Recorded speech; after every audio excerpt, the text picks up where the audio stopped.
Time for the Trump administration to come down heavy on the acting head of NOAA. When it came time for the Trump White House to tell the head of NOAA, reportedly, that his job was on the line. Forget the National Weather Service forecast, forget the science done at your agency, forget it. NOAA instead needs to back up President Trump. NOAA instead needs to put out a statement saving the president face for political purposes.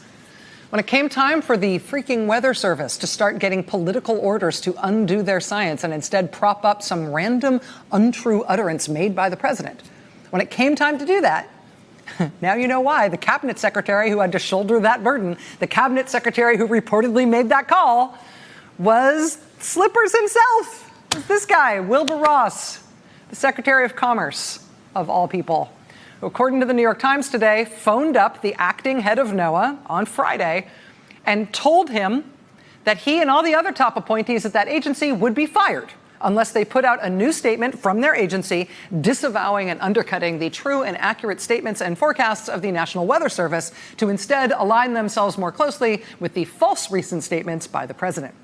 And that reported threat appears to have worked. Quote, the Secretary of Commerce threatened to fire top employees at NOAA on Friday after the agency's Birmingham, Alabama office contradicted President Trump's claim that Hurricane Dorian might hit Alabama.